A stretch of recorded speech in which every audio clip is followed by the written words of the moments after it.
Welcome to Daily Cyber episode number 297. Got a lot going on today. Really excited about today's episode.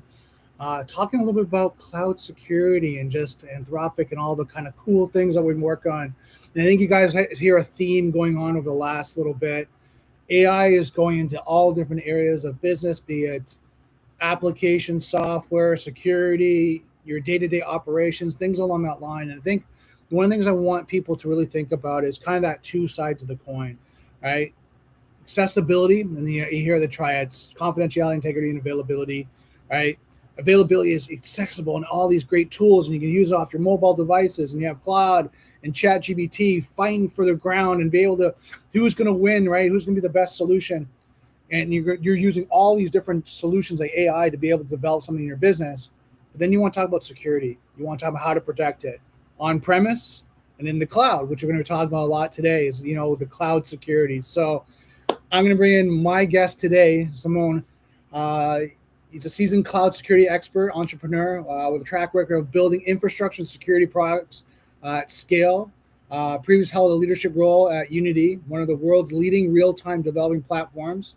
Recognized as an AWS hero and CNCF ambassador, two of the most respected communities distinction in the cloud infrastructure. So as you guys know, in the cloud security, cloud environment, this is huge, right?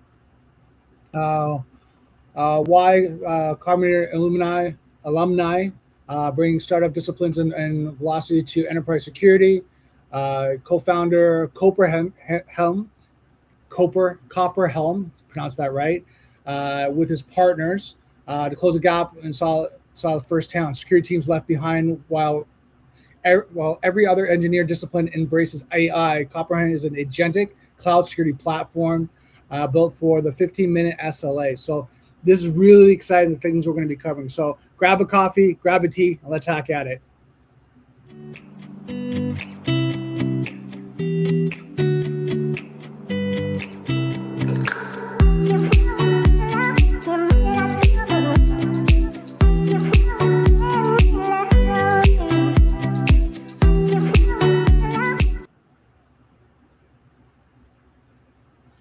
Hey, Shimon, how are you doing? Hey, I'm doing great. How are you, Brandon? Pretty good. A lot of exciting things going on in the industry. Well, Black Hat is happening right now. Oh, I know. I haven't gone. Actually, I haven't gone to Black Hat myself, but I've gone to different conferences. I know that was one when I was coming up in the industry I wanted to go check out. Just so many people but there was a contrast. Every pen tester said, make sure you don't bring your own phone. Don't bring your own laptop. Don't bring any of this. I'm like, what, are you going to get hacked? He goes, you never know. Just be careful. It's mainly a DEF CON because DEF CON is close to Black Hat, and then the last days of Black Hat, you start seeing the DEF CON goons. They go with music, and they're like the cool guys. Even though, with AI today, the cool guys used to be security researchers. Now the best researchers is Claude. So I don't know what's going to happen. I know the industry's changing. It's changing so quickly. Like with everything that's going on, I think one of the things that I'm seeing right now is the speed of implementation, how fast things are getting, thought of like a vision. Hey, I wanted to develop this. Oh yeah, that's going to be a couple of years before you develop it. Now it's like, oh, it's a couple of weeks, right? Because you have a couple of agents and AI tools, and they're working, 24/7. They don't sleep. They don't need to eat, and they just go. They sprint, right? And all of a sudden you have a product or solution that's, at least first phase of it is pretty close, like 6 weeks to like maybe 6 months, right? It's very different. It's more about, I think, product execution and how to do it. Yeah. There's still a lot of heavy lifting in terms of systems engineering and connecting the systems. And I have some thoughts about it. Also, I recently I was at an event with the deputy CISO of Anthropic, Jason. Okay. And it was a founders event, and we asked them, so you can build everything, like you're literally Anthropic, right? What tools do you still buy? Right. And he said, we buy tools that have a lot of heavy lifting in terms of integration. And he said, like, for example, we're customers of CrowdStrike. Right. Not because it's sort of hard to build an EDR, but because it's hard to have like 180 sources that gets in enriched and different behaviors and analysis and like building this entire well, we call it in our platform context lake, but this is where the differentiator lies. Right, for sure. Yeah, I mean, when you look at the connectors and the data that's coming into these solutions and how they're gestating it and working with it and analyzing the data, it's a very customized solution. Now, I'm not saying, who knows, 6 months, 1 year, 2 years down the road, is AI going to be able to do everything? Who knows, right? I think that one of the challenges, and this is also what Jason, the deputy CISO of Anthropic, said, he said, I don't think the things that require real time can really go, because one disadvantage that the AI platforms have, it's slow, right? It's Right, not like real time and like pinpoint millisecond inspection and so on. So I think that that's another thing that, at least currently with the current infrastructure, even though I've heard of crazy startups that they're gonna like they're building a private rack, so their vision is like everyone is gonna have a half a rack at home yeah, and at their work and in every room, and then they're gonna do inference on it right, locally. So there are a lot of crazy vision ideas, and they raised hundreds of millions of dollars. right. Who knows, right?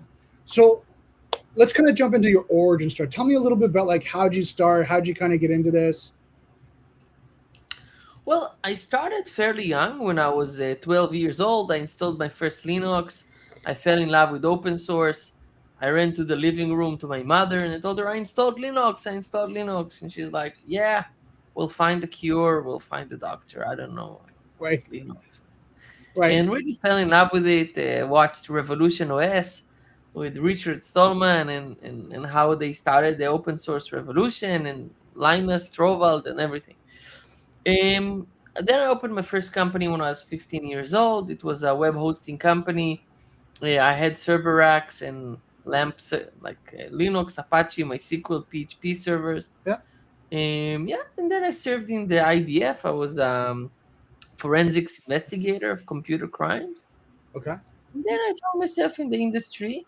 I worked at Better Place. I worked at McAfee Security, and really, a long period. I was the general manager of infrastructure at a company that merged with Unity. It's called yeah, Iron Source. I joined when we were 30 employees, and I left when we were 1,000. wow, And the company IPO'd for 12 billion with a B, yeah, and then did a merge with Unity 1 to 5, like 1 to 5 stock merge.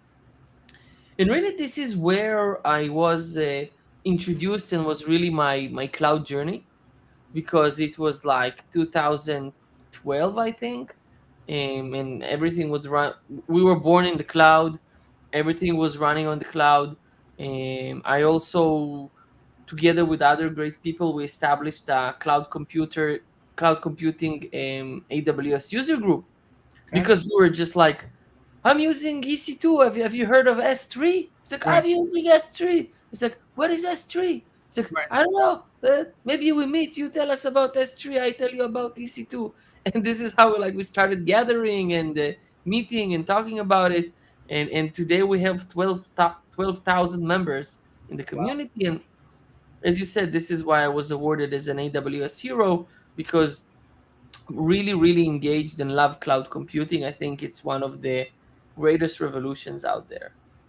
Um, and it is not by mistake that today in Copperhelm we're a cloud security solution. Right. We kind of jumped from the classical cloud engineering to how to secure the clouds, which was a very natural shift for us, because we really come from infrastructure. And many of the security challenges are really infrastructure, especially around cloud security, vulnerability management in the cloud, misconfigurations, and those type of things.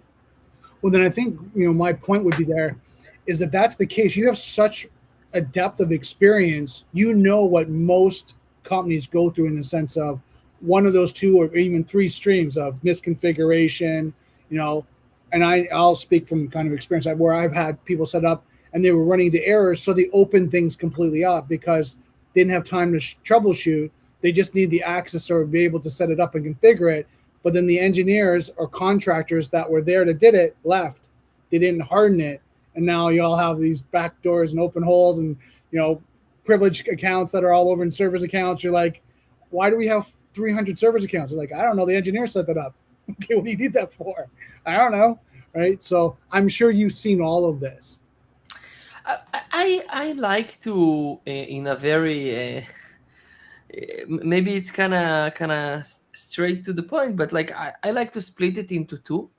The analogy I like to use is community police versus sheriff. What do I mean by that?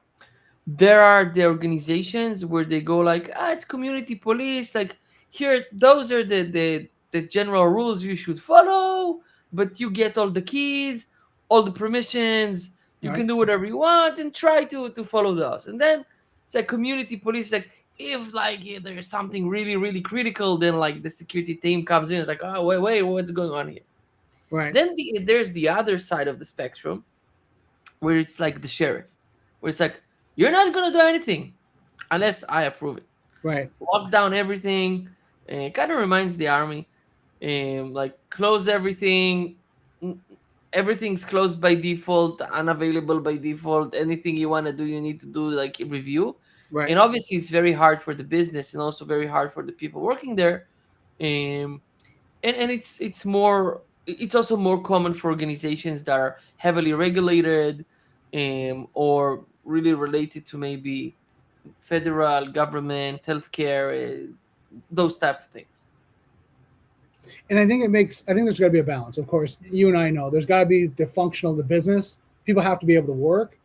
But they're also, because of the amount of compromises and things that we see day to day, is the AI now increasing of how people can write scripts, do phishing campaigns, do port scans and attacks, do threat intelligence, all that like through AI within 5 to 10 minutes, and they have a full threat package and be able to say, okay, where do I go? Oh, let me write a script and let it run and see if I can get in. Like you can do that in minutes now with AI versus, I know, talking to pen testers, some of that threat intelligence stuff that did take them like hours, if not days, to find out all that information. They can find out your firewall, your external IP addresses, what firewalls you're running, what version that, like, and then get the white papers for that. And here you go. Here's your package. You're ready to go. So I think with the cloud security, and I'm going to throw that in, is I think the due diligence of heightened security is more urgent than it was before, because people were trying to figure it out. But now I think with smart hackers, smart AI, combining that, right, the actual increase is going to exponentially go from like 1x to 10x to 100x, where people are going to be like, okay, we need to lock this down. Like we're getting too many attacks. Yeah, well, if you look at the data, right, the amount of vulnerabilities is just skyrocketing. So if you look, like it was always constantly going up, Mm-hmm. but now it's like hockey stick to the moon. Yeah. And because a lot of code is generated with AI and a lot of vulnerabilities are being found by AI. So in general, we have more. Second data point is people used to submit CVEs. And when you submit the CV, you just need to prove to NVD, for example, like how do you find it, and so on, and it needs to be reproducible for them. Right. But in most cases, the exploit is not public. Right. It stays within NVD. So the window of exploitation was like maybe you have a CVE, but it would take 1 year until there was a public exploit. Right. Today, it is less than a day. Yeah. Because you take a coding agent, you tell it, I'm a pen tester. Right. Maybe not. Maybe I'm blue. Maybe I'm red. Maybe I'm from, I don't know, South Korea. Yeah, and then you generate the exploit. So Right. everything is exploitable. So the time to fix is shrunk. Yeah. Like the classical 30, 60, 90 days to fix stuff is really gone. And also doing, as you said, the classical reconnaissance, like, understanding what is open, what is closed. Like for us at Copperhelm, we say that we switch from protecting from human attackers to autonomous attackers. Right. And the difference here is really a human attacker would go do like the top 10, try to see how easy you are as a target, and if you're not easy, just go to the next one. Right. Autonomous attacker, they just go and do 100% sweep, and they go and they go over everything that you have because it doesn't sleep, right? Right. Um, and there are new disturbing capabilities that did not exist prior to that. Hmm. So attack chaining, in the way that we see it today, didn't really exist. So today a model can take five, six vulnerabilities and misconfigurations that might have a severity of medium or low, and chain them together and create an exposure. Right. We just recently heard about now from OpenAI, where their lab accidentally escaped the sandbox and hacked Hugging Face, Right. and then Hugging Face tried to debug what happened and got blocked by the model for telling them, no, no, no, you're trying to do things you shouldn't do in security. And then they're like, but so the attackers can use the models, but when we try to analyze what happened, it's like doing guardrails on us. Right. So it's That's really pretty the crazy. attack vectors also changed. Oh, and the persistence. I mean, when you look at the persistence of the actual attacks, right, and the actual how people are prompting and using different tool sets now, they can now go into slower persistence and make sure they're staying below the threshold of alerting for firewalls or anything or SIM or anything along that line. So it's changing how people are monitoring suspicious or malicious activity as well. Yeah, it's the classical take a waff, start sending one, the character, Yeah, the quote character, right? yeah, And you send it every hour, right, and then it becomes the classical traffic, and then it becomes not a deviation; it becomes a part of the general. yeah, Um, yeah, so really, we see a major change in that. I said that I attended an event by Jason, the deputy CISO of Anthropic, and he said, listen, the next 2 years, he called it the vulnapocalypse, like the vulnerability apocalypse, is coming because he said, like, you think Mitos is, wait until you see the Schmitos, and right, wait until you see the Jadintus, whatever name they invent for it, I don't know. right, And like it's gonna be a point where a high schooler just gonna be like, oh yeah, Claude, just go on, like, I don't know, right, hack this thing. um, I'm sure that Claude will have the guardrails, but the question is what is gonna happen when it's not gonna be US based models. right, There are places where they don't have any expert controls, and 100%. they don't care about the guardrails, and it's open weights models that have no breaks at all, so you can Right. do whatever you want. With that being said, because I want to jump in a little bit about the AI, what's your definition of agentic? My definition of, so maybe I'll give the very fast TLDR of what we do. So we do agentic cloud security. What does that mean? It means that we were born in an AI era and we are an AI native company. Hmm. So what we do, we connect to your cloud, AWS, Azure, GCP, OCI, whatever. We connect to your existing scanners, whether if you have Wiz, Orca, Palo Alto, Qualys, Rapid7, or the cloud native ones, Microsoft Defender for Cloud, AWS Inspector, Security Hub, and then we augment the engineer. Now, prior to the AI revolution, you couldn't do it. You Hmm. couldn't take a million vulnerabilities and go and do investigation Hmm. to check if they're exploitable because every CV is different. You Well, you can't have write alert code. fatigue. Yeah, everything is different, right? And you can't do autonomous mitigation because every CV requires a custom-made mitigation. Yeah. So what would happen is that companies would write code to do the analysis for the top, log4j, whatever, Right. and maybe they would even not, but like maybe create some rules, or like the big vendors like, I don't know, Cloudflare, Akamai would pre-create protections for some CVEs, Hmm. like log4j, React to Shell, Yeah.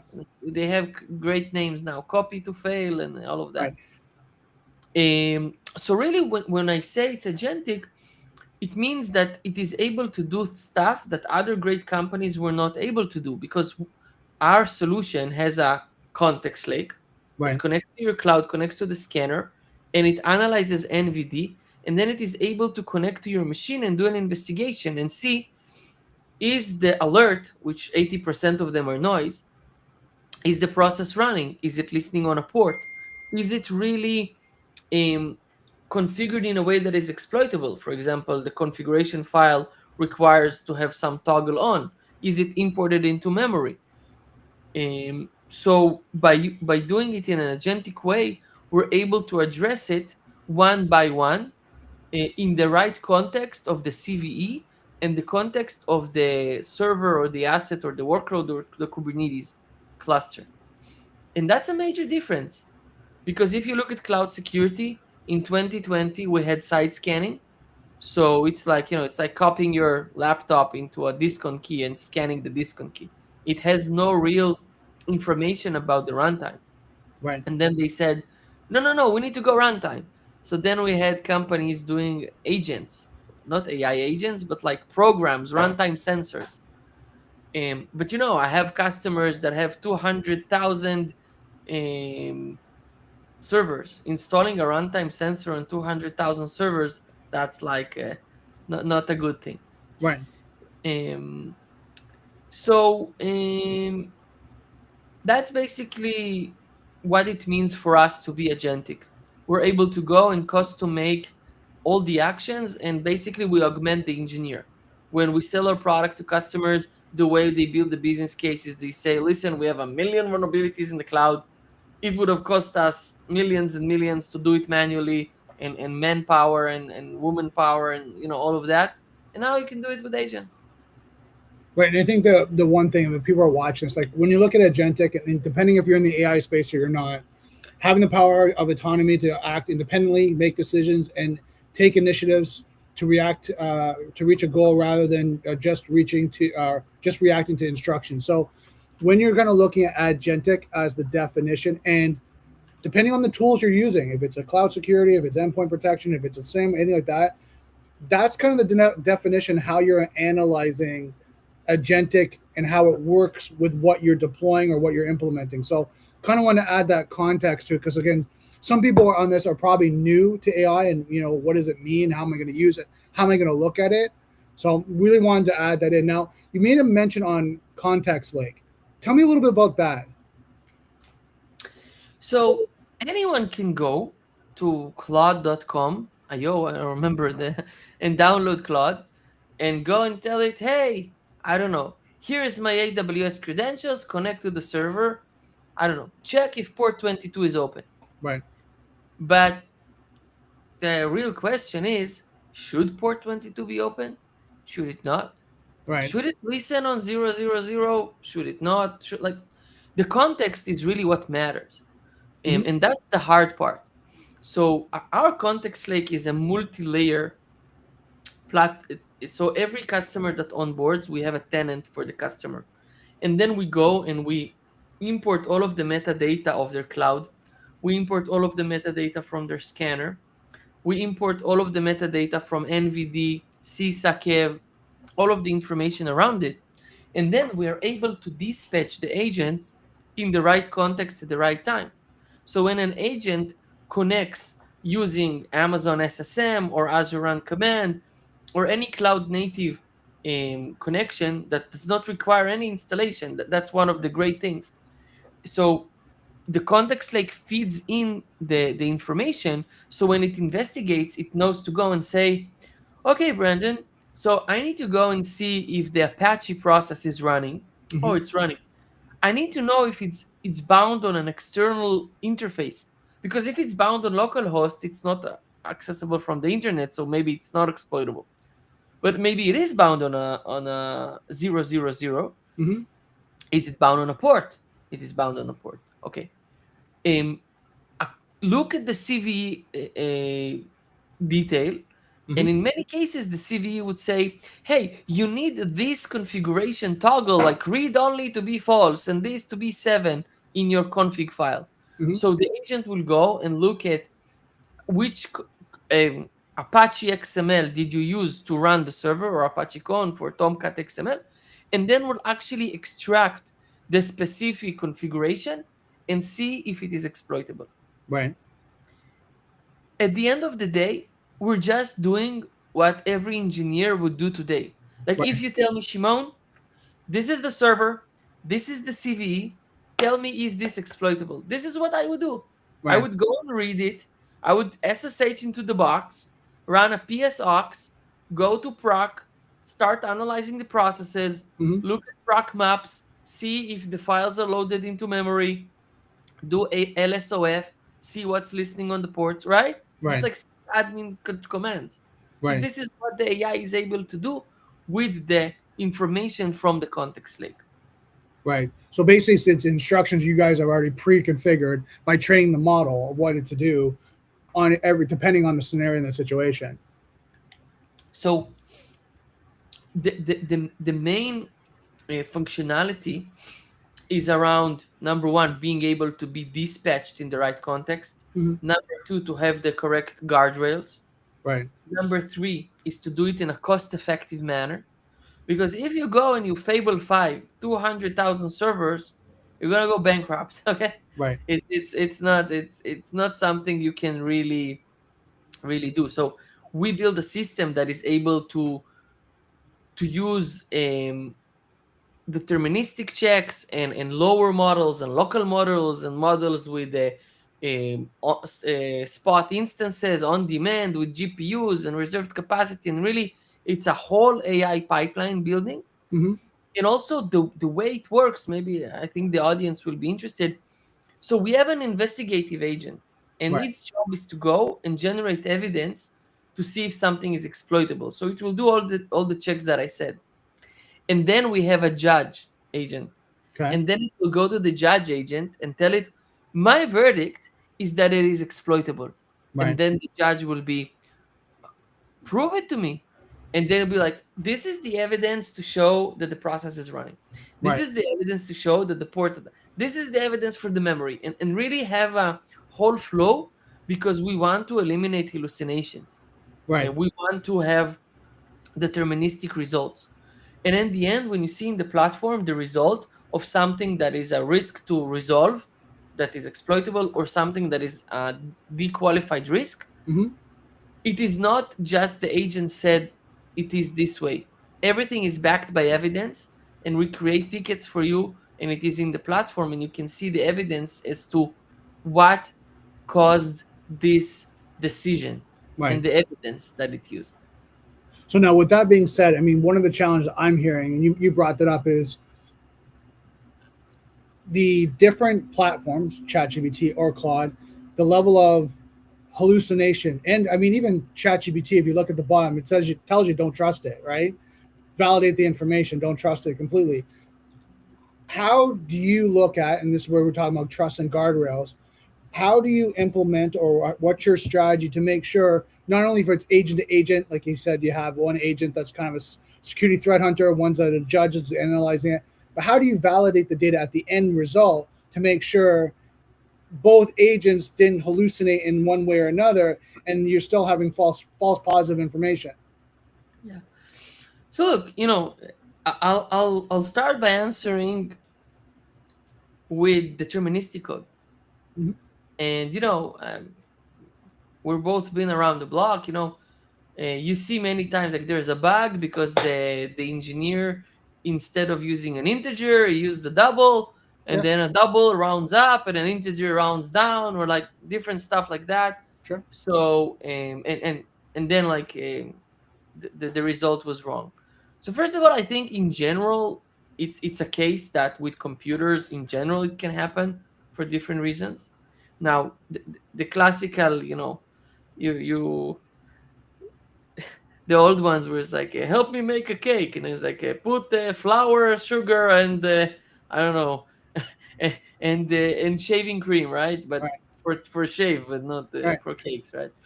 Um, first of all, we really passed that crazy phase that we were at.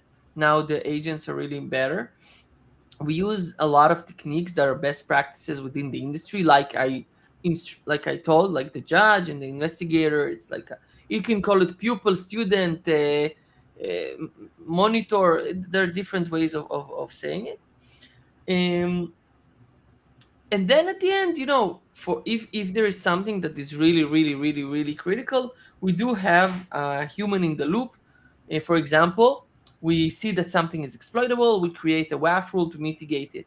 Right. Maybe it's the payment server of PayPal, Right. and it's like processing gazillions and bazillions of money, and you're really really afraid. So first of all, we'll put in the WAF rule in learning mode, in monitor mode, and then we'll enable logging, and Okay. then we can tell them, hey, so once you feel comfortable, you can click the button on enforcing. Right. So it's on you. Secondly, we could say, okay, let's have a workflow where we do the monitor, we enable the logs, we let it run for 3 days, we analyze it, and then you give us access to then elevate it. So Right. you just build gates. You build the gates, and you constantly build more and more and more and more. Um, and you also build the priorities, and you can also, because I can't prove, I will say that we are very accurate, but I can never say like we're 100% because there is no 100%, right? Um, it, I keep coming to it because it was very interesting. When I asked Jason, the deputy CISO on Tropic, what do you do?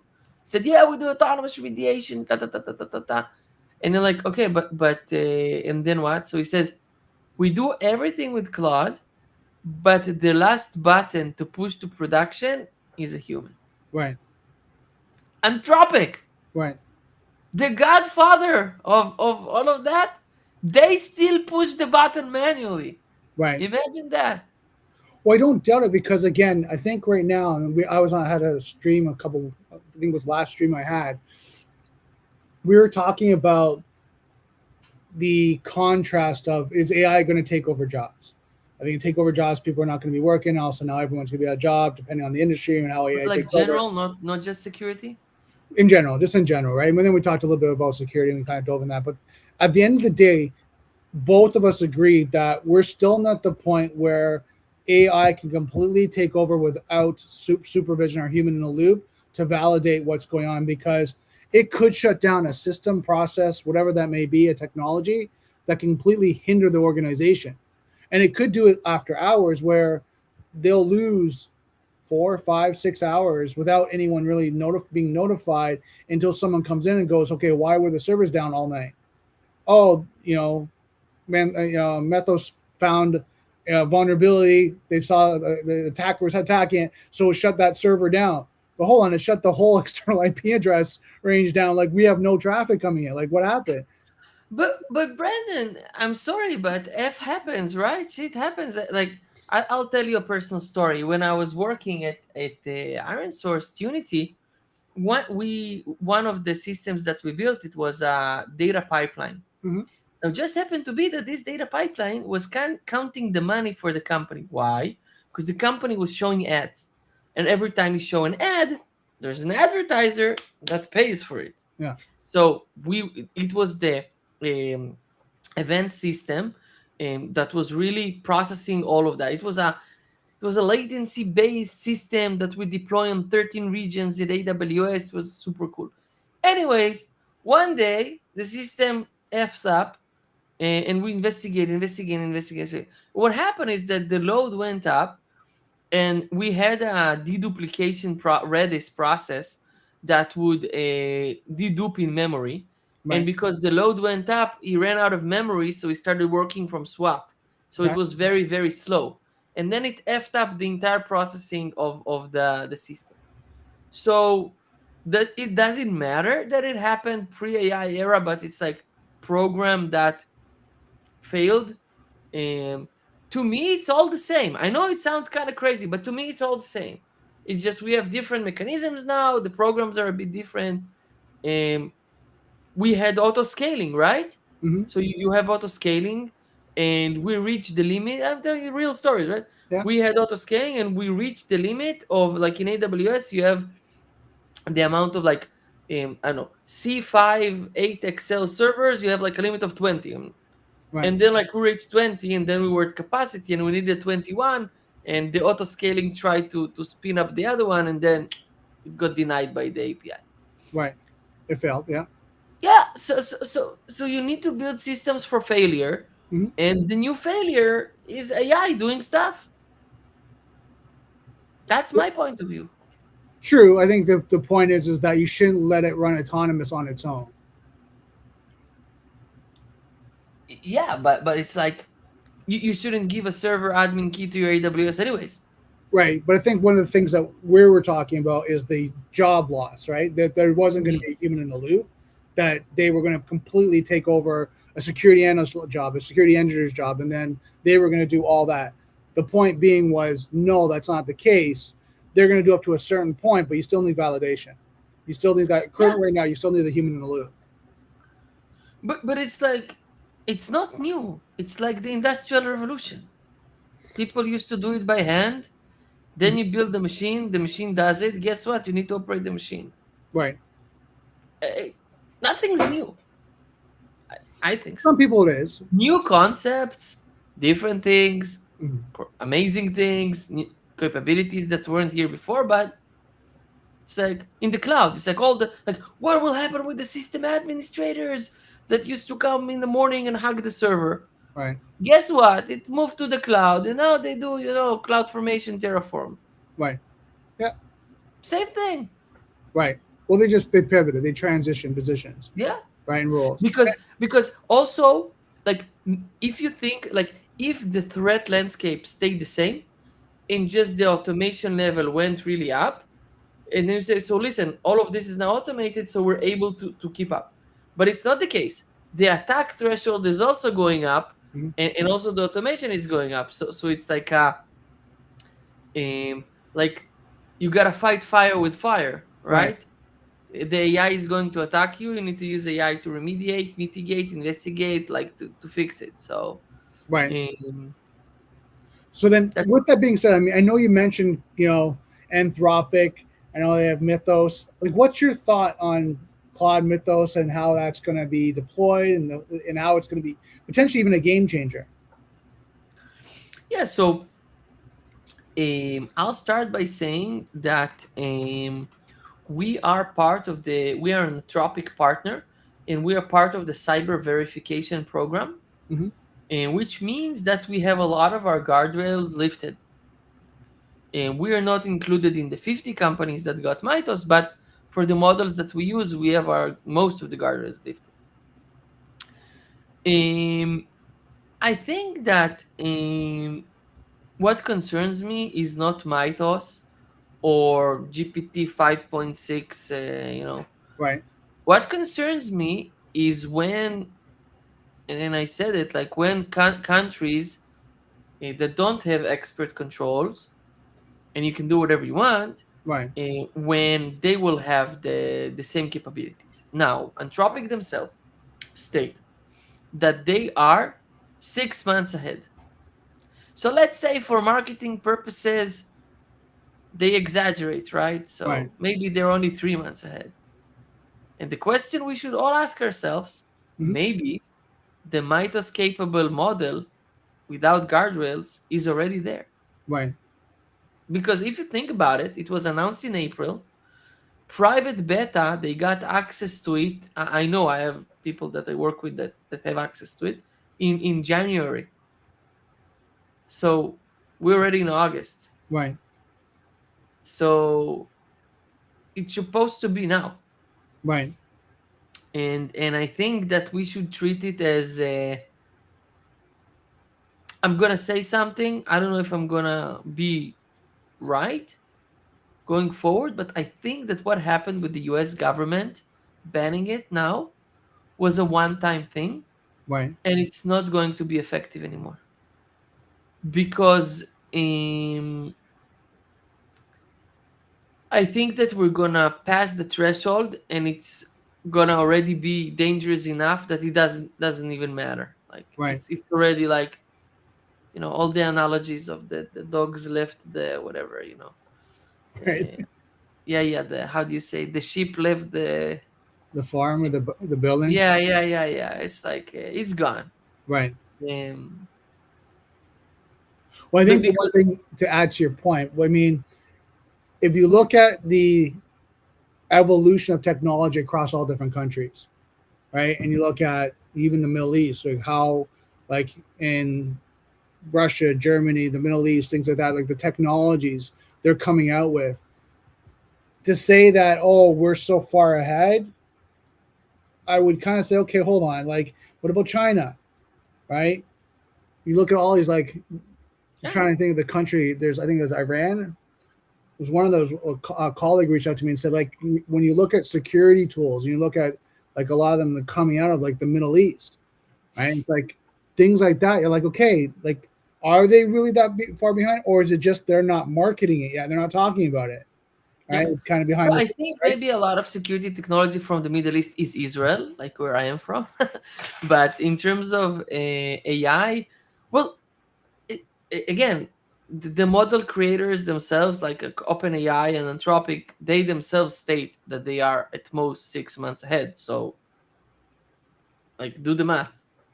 Yeah, but like I said, like you said, I don't think we're running into an Iron Man situation where he has the generator there. No one else have done it, and he did it in a cave kind of scenario.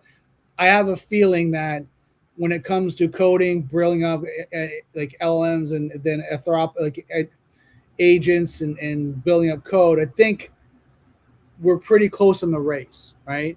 It wouldn't shock me. All of a sudden, you hear China's coming out with a solution, Yeah, open source, all that, and it's already been out there. And it's like, okay, like I don't think it's that far of a gap, yeah. Open source, open weights, whatever you call it. Yeah. right?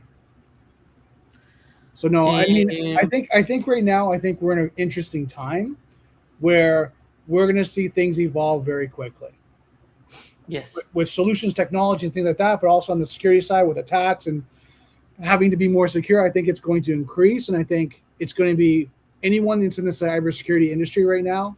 I think is going to have a good ride and really kind of enjoy it. I think you're going to be busy.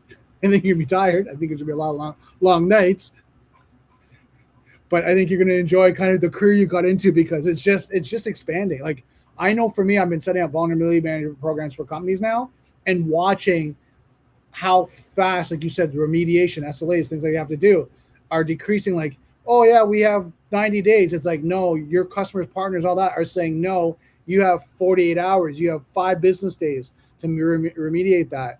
So I think in my context too, I want to actually go that way because I heard you mentioned like 15-minute SLAs. I know the industry standards, and I'll say previously, were like mediums were like 2 weeks, or mediums were actually no 30 days. Highs were 2 weeks. Criticals was in immediate within 48 hours. You kind of had like these SLAs from NIST or ISO or whatever that may be. Talk to me about this 15-minute SLA that you're kind of referring to. Yeah. So there's a very cool website, cool and scary. It's called zerodayclock.com. Okay. And what it does, it actually goes and it looks at all of the CVEs, and it looks at ExploitDB and GitHub and stuff, and it maps how fast was a public exploit available for a CVE. And I remind you that the amount of CVEs is skyrocketing, and I'm looking at it now, and it's saying that it is minus 13 hours, uh, the Yep. time between a CVE disclosure and an exploit. So give context there because I'm looking at the same screen. Like Yeah. 2018, it was 2.3 years. So I just want to give people context of the scale of it, right? You're talking about 2018. So 8 years ago, roughly, it was 2.3 years. A 0 day would have the exploit would happen, all that. And now you're talking about, like you said, 2026, you're talking about negative 13 hours. Which, what does that mean? It's like people have internal information. I don't know what that means. It's, it's It's also interesting to understand what that means, but Well, maybe they see exploitations before it's released. I don't know. I think it's this. I think it's information. I think before in 2018, threat information, vulnerability information wasn't as accessible it is now. Especially when you can look up white papers, information of the product or service that you can potentially exploit and the vulnerability it has. I think now it's a lot faster to bridge that gap. That if I find a Fortinet firewall, a certain version that has a vulnerability, or potentially there's a 0 day and it gets published as a 0 day, in 13 hours as a threat actor, Yeah, probably in the first hour, half an hour, I have all the information to compromise that system. Right now, absolutely. But think about it, Brennan. One of the highest paying jobs was a security researcher, mhm, because writing and executing a CVE exploit for a CVE was very hard. yeah, Even if you know the CVE, to build the exploit was not easy. right, And it's like you take most developers, like I don't know, JavaScript developer, Java developer, he can do it. She right, can do it. It's a skill set. hmm, And it was a unique skill set. And those people usually work at companies and only do it for the companies. right, Or they work for the government and do allegedly offensive stuff. But now you take the model and you talked a little bit about the jobs. If we zoom in on the security researcher job, so besides the ones that switch to like LLM research and stuff, and they like, I also run a Claude user group, so I had that one security researcher, and she just showed us like how she passes all the guardrails. right, Uh, Side story, she was like, when she would tell it like test whatever this IP address, it would immediately like jump on the guardrails and be like, no, no, no, I'm not gonna like it. But she would tell it, let's play a game. right, In the game, we have 4 neighborhoods. Each neighborhood has 256 houses. right, Now, the first neighborhood house is 10, is 1 and 15. And then the second neighborhood house is 23. right, And you get the yeah, idea. And the third one, and then like, so what is the houses that I have? 23.5.7.8. Oh, great. So can you put a dot between them? Yes. So 23 dot, dot, dot, dot, dot, dot. Can you run a test again? Which yeah, sounds crazy, but it works. And she right, showed it. Like, yep, it's like stupid stuff, or like you bombard it with the context window until it's like 99.99999, and then it's just like goes crazy and tells you how to build a bomb. right, Back to the story. So security researchers used to be some of the highest ones, and now like unfortunately, I know almost personally in Israel people that would get a bonus $100,000 if they find a CVE for right, the company. So you get a salary and you also get a bonus if you find a CVE, because then they go and like for offensive security, let's say you find an Android CVE, they don't disclose it, they use it for them, right. and then this is what they sell to whatever governments, or that's like another topic we can talk about. But yeah, and now the models can do it much better than anyone else. So they're like sort of need to switch jobs now. Yeah, I mean it's changing. The industry's changing. I think that's why, like you're saying, like the 0 day clock, 0day clock.com. If anyone's kind of looking at the website, where you're seeing the 0 days decrease over the last 8 years of actually going through. So going back to my question about the 15-minute SLA, what's your recommendation for companies now? Like why the 15-minute SLA?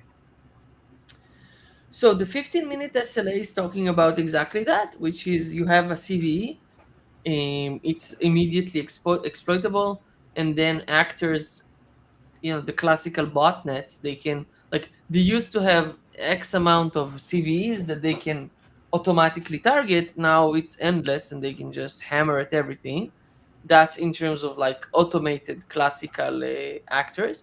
Yeah, But you also have the targeted ones. In meeting the 15-hour SLA, 15-minute SLA is basically from detection. You need to do investigation and understand if it's exploitable, meeting all the conditions we talked about, or it's noise from the scanner, and then you disqualify it. If it's exploitable, you need to open an incident, and then either you have solutions that, for example, like Copper Helm, that do an autonomous mitigation and go and put shields in your WAF or your EDR, or close the port, or change cloud configuration, um, and that's what you gotta do, Right. because it's no longer like you don't have time, because every door is wide open. Right.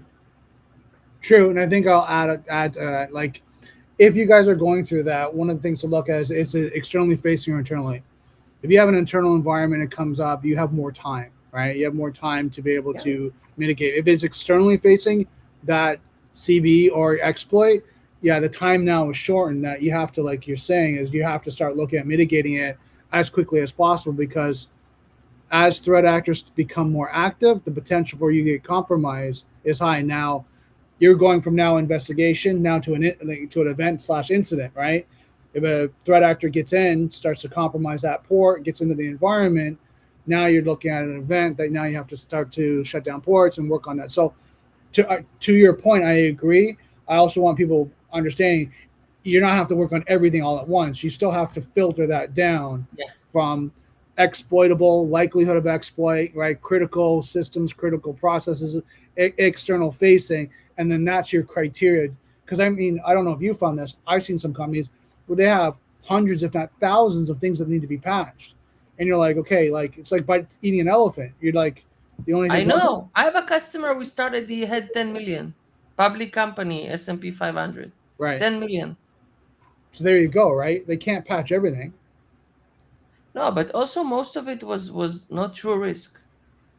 Because you go, you buy a scanner. Again, it was designed for a different era, right? right? I'm not blaming the companies. It's like Yeah, it's a different tool, right? It's like you open, I don't know, a disc player now. It's just a different era. right, They would like try to buzz you with everything they can, but right, the amount of servers increased, the amount of vulnerabilities increased, like everything got on steroids. So now when you go, you install a scanner, it goes crazy, and right, then you try to ship it to the engineers. They tell you, "Are you crazy? What are we going to do with it?" Like, right. I can't even start working on it. I don't know what to do with it. Yeah, there's just a lot of noise. It has to be tuned. 100%. Totally agree with that. Now, coming up on a couple minutes left, any advice for CISOs? Advice for CISOs. I think that on that regard is, I think that the best CISOs that I work with, they also look at the total cost of ownership, Right. because specifically in my field in cloud security, really the detection and ownership, and usually the mitigation falls on security, but the remediation falls on engineers. Hmm. But your budget doesn't pay for the engineers. So like, I don't care. It's like, whatever, go fix everything. Of course, it doesn't work, and you have a clash back, and then you don't get your stuff fixed. Right. So if you can be like, I encourage you to think and be the hero and say, hey, I can save time and money and not send junk to the engineers, and then increase the trust between the security and engineering, and then every time we really have a problem, they will be with us. Right. So really do an internal grooming and understanding, and treat this resource with great caution, to not abuse it, because many times we come in and there's bad blood, there's cry wolf situation, there's like, yeah, but it's not exploitable. Nah, it's not running. Nah, it's not really. And then like every time like they buy tools, the tools tell them stuff. They go talk to R&D, and the R&D tells them, you're stupid. It's not really working. And Right. then they're like, we did all this effort, spent so much money, bought this tool, and then it's not really doing the job. Right. And work with startups. Work with startups. That's the time.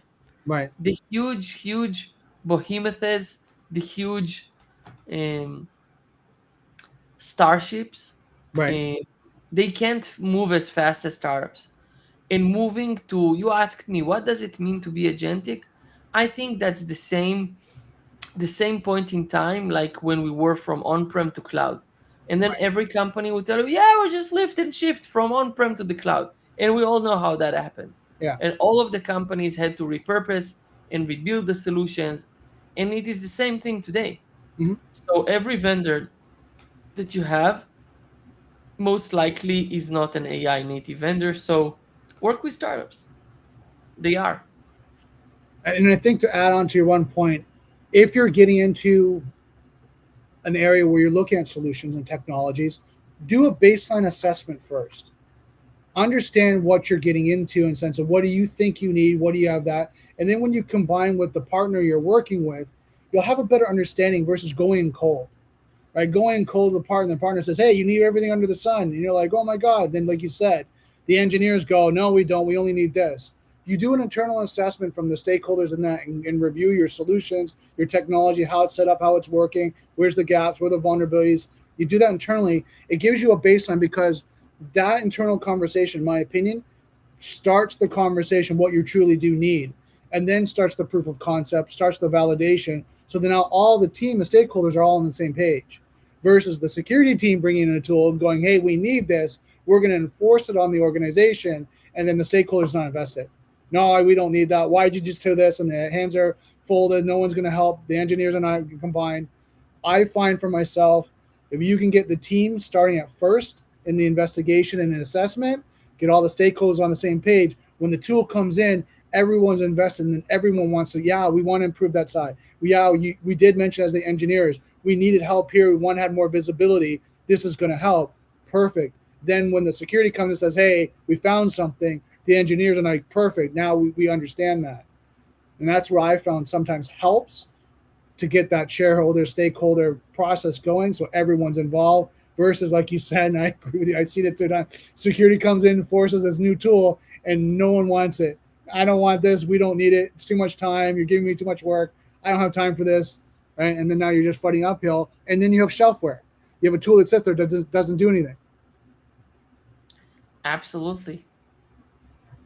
Now What a time to be closing, alive. it's a great time. Closing takeaways, any closing thoughts, any golden nuggets?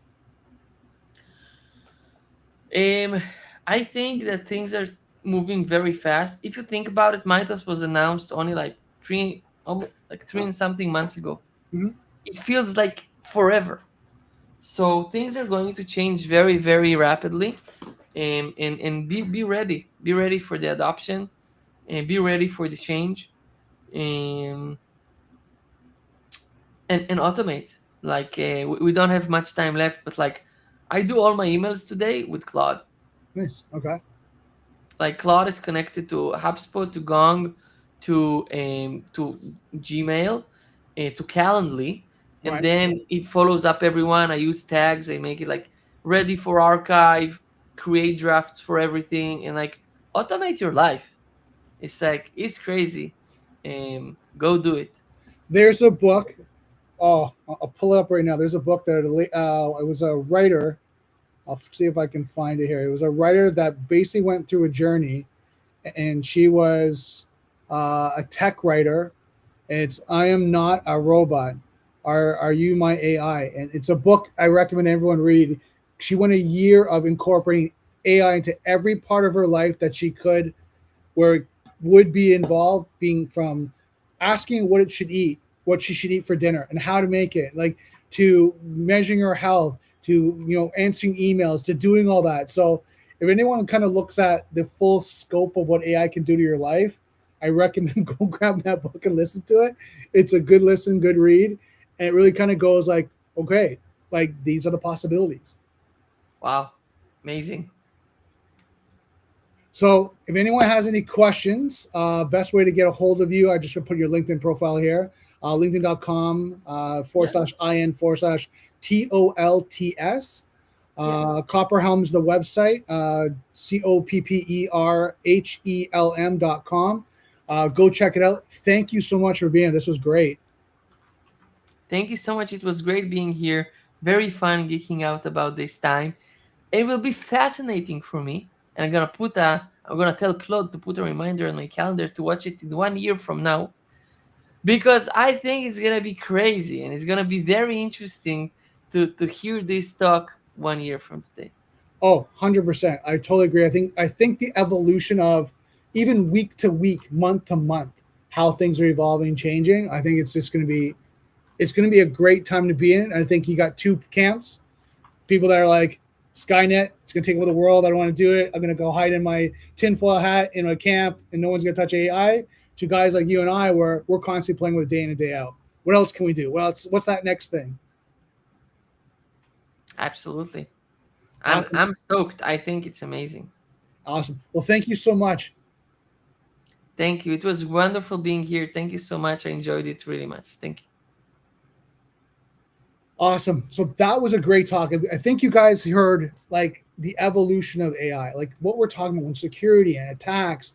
I mean, one of the things that we just talked about, like the 0 day, right? When you look at 2.3 years in 2018 to 13 hours in 2026, tells you how the industry is changing, how things are evolving. So I highly recommend you connect with experts like Shimon and really kind of look at how can you improve your security posture on-prem, in the cloud, EDR, cloud security, you name it.